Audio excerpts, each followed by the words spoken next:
राम जी से पूछे जनकपुर के नारी, बता दे बबुआ लोगवा देत काहे गारी, बता दे बबुआ लोगवा देत काहे गारी, बता दे बबुआ। राम जी से पूछे जनकपुर के नारी, बता दे बबुआ लोगवा देत काहे गारी, बता दे बबुआ लोगवा देत काहे गारी, बता दे बबुआ। तोहरा से पूछूं मैं वो धनुषधारी, तोहरे से पूछूं मैं वो धनुषधारी, ओ धनुषधारी ओ धनुषधारी, तोहरे से पूछूं मैं ओ धनुषधारी। एक भाई गोर कहे एक काहे कारी, बता दे बबुआ लोगवा देत काहे गारी, बता दे बबुआ लोगवा देत काहे गारी, बता दे बबुआ लोगवा देत काहे गारी, बता दे बबुआ।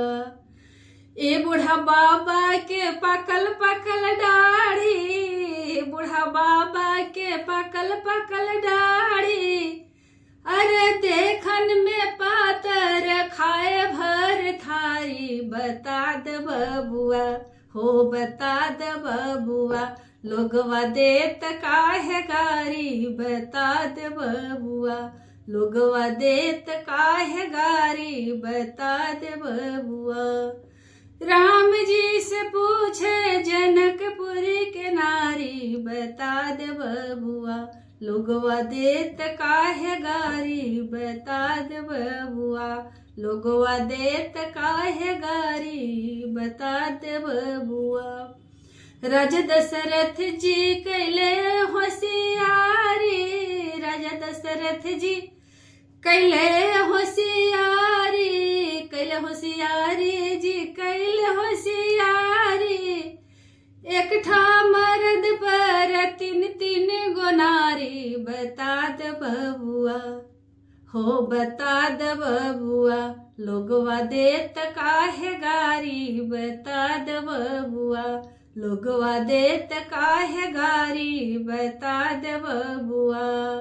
राम जी से पूछे जनकपुर के नारी, बता दे बबुआ लोगवा देत काहे गारी, बता दे बबुआ लोगवा देत काहे गारी, बता दे बबुआ।